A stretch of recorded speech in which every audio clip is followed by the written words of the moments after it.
luego de estas paralizaciones de los negocios que ha traído estas marchas hechas por los manifestantes.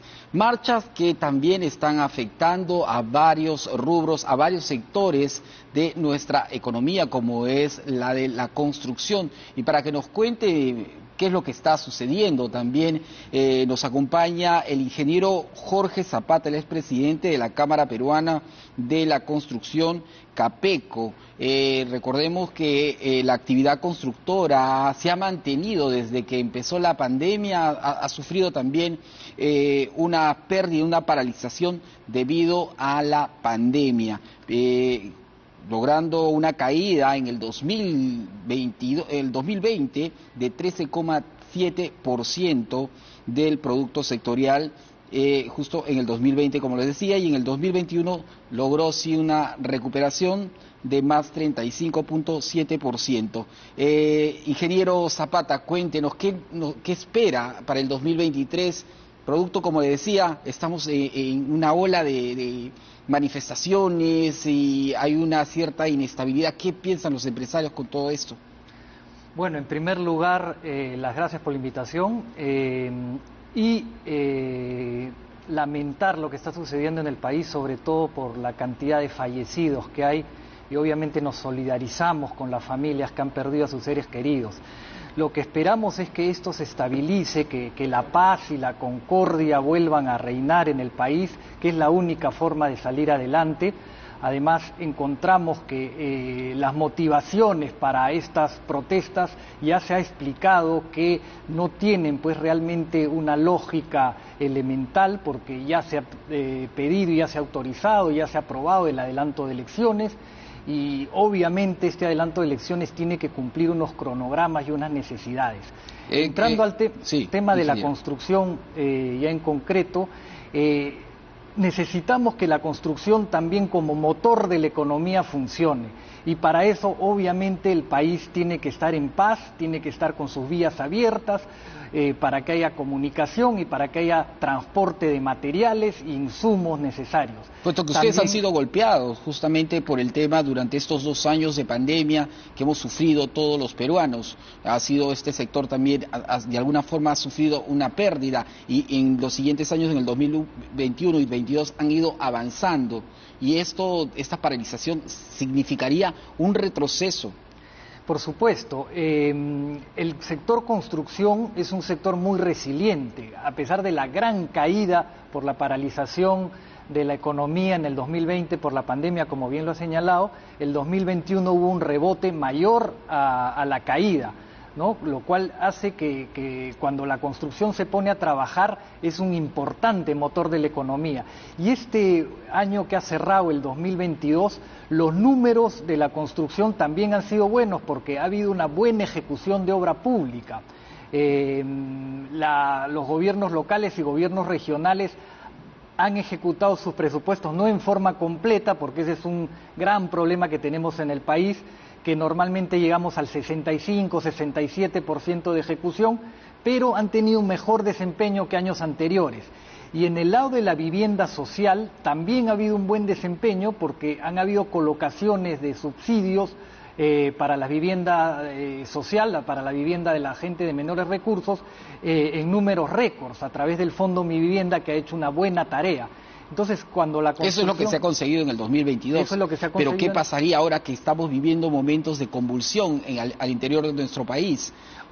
Va a depender mucho de cómo se solucione. Por eso, una vez más, nosotros hacemos un llamado a la paz, al diálogo, para que esto se resuelva a través de los canales de la conversación, como debe ser en cualquier país civilizado, y esa es una tarea política. Y los políticos, y sobre todo los congresistas, también tienen que dar señales importantes, tienen que comprometerse de una vez a que apenas adelantar la legislatura, y apenas se dé esta legislatura, ratificar el adelanto de elecciones, ¿no? Y no hacer propuestas que hoy día puedan sentirse confusas, ¿no? Como que los congresistas pidan su reelección, ¿no? Propongan la reelección, que puede ser buena la reelección de congresistas, pero creo que no es el momento, ya se discutirá después. Hoy día lo que trae es confusión, ¿no? Entonces hay que dar mensajes claros en ese sentido, y yo creo que la construcción puede ser el motor que necesita el país para que haga crecer nuevamente la economía, que es lo que todos necesitamos, para que haga crecer el empleo de mucha gente, que es lo que los peruanos buscan, tener cada vez más empleo, y empleo de calidad, porque en la construcción formal, en la construcción de infraestructura, en la construcción de vivienda formal, se da empleo con todos los requisitos de la ley, es decir, con todos los beneficios sociales, es decir, empleo de calidad. Ahora, ingeniero Zapata, se dice que la construcción se contraería debido a la incertidumbre sobre la viabilidad del gobierno de Dina Boluarte y aparte el ingreso también de nuevas autoridades municipales, en los gobiernos regionales, ¿no? En cuanto a la reducción de la ejecución de obras públicas. Esa es una dinámica que siempre le hemos observado en el Perú, en los últimos años por lo menos. Cuando hay nuevas autoridades entran a una etapa de aprendizaje, de cambios en las estructuras de las entidades, los gobiernos regionales, gobiernos locales. Ese círculo vicioso deberíamos romperlo, deberíamos aprender a que hay que continuar las cosas que se vienen haciendo.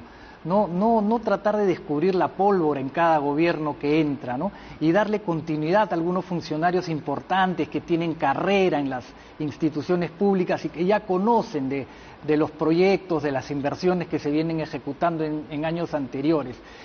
Si logramos romper ese drama que es en el país, que se da en el país, por el cual los gobiernos que entran ejecutan menos presupuesto por la inexperiencia, no tendríamos por qué ver que la construcción se debilite o no tenga números interesantes este año.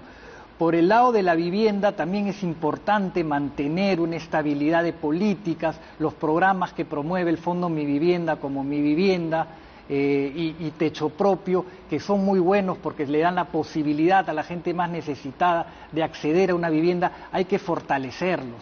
Hay que darle estabilidad a esos funcionarios que ya conocen cómo funcionan los programas y eso también es muy importante. Y fortalecerlos por una razón fundamental, porque hace mucho tiempo, por lo menos 70 años, que la gran cantidad de vivienda en el Perú la construye el sector informal. Y ese sector informal está muy vinculado al tráfico de tierras, a la invasión, y es como se ha dado el crecimiento en nuestras ciudades, ¿no? La informalidad. La informalidad. Y eso también tenemos que romper a través de la construcción formal, la vivienda formal, y apoyada por el Estado, dándole los bonos, los subsidios necesarios a la gente de menos recursos para que pueda acceder a esa vivienda. Porque está comprobado que cuando el sector formal construye vivienda, le entrega desde el primer día a la familia una vivienda con agua, con luz, con desagüe, con pistas, con veredas, con parques, es decir, una vivienda al 100% de las condiciones. En cambio, la vivienda invadida, los estudios indican que en promedio se tardan 15 o 16 años en llevarle el agua potable, por ejemplo, a esa vivienda. Quiere decir que esa familia se pasa 15 o 16 años sin acceso a un servicio público tan elemental como el agua, ¿no? Entonces, tenemos que seguir apostando por el modelo formal y con eso ir cerrándole el paso a los traficantes de tierra que gran daño han hecho a las ciudades del país. Daño que también están causando estas movilizaciones, estas manifestaciones, ¿no? También al sector, supongo a los empresarios también para que ellos puedan invertir. ¿Cuál sería esta propuesta o su sugerencia al gobierno para llegar a que no se detenga la inversión en la actividad de construcción? Señales claras, políticas estables, blindar los programas sociales de vivienda que son importantes, cambio en la ley de contrataciones que sabemos que no ha funcionado y más bien es permeable a la corrupción, un cambio total en el sistema de contrataciones. Nosotros como Cámara Peruana de Construcción hemos hecho una serie de propuestas en donde se deben hacer los cambios a la ley de contrataciones que eviten la corrupción y que hagan más ágiles los procesos. Y por supuesto, todas esas señales también tienen que apuntar al objetivo de darle estabilidad al país y confianza a las inversiones. sin las inversiones también es difícil que haya crecimiento, que haya desarrollo. Esto que estamos viviendo hoy en día tiene que manejarse con mucho cuidado. Yo creo que el gobierno está haciendo su mejor esfuerzo. Yo no me sumaría a las críticas de que hay que hacer más inteligencia, más labor de inteligencia, porque la inteligencia es una labor secreta, nadie la conoce. Por esencia es una labor secreta. Así que muchos críticos que vienen a decir que la inteligencia no ha funcionado o que no se ha hecho bien, que expliquen qué cosa está haciendo los servicios de inteligencia, porque yo creo que no lo deben saber, porque obviamente escapa a la misma labor de inteligencia. Muchas gracias, señor Zapata, al ingeniero Jorge Zapata, el expresidente de la Cámara Peruana de Construcción, quien el día de hoy nos ha acompañado y también ha dado sus propuestas, sus sugerencias que pueda hacer el gobierno para mejorar esta situación también y la de la actividad constructora.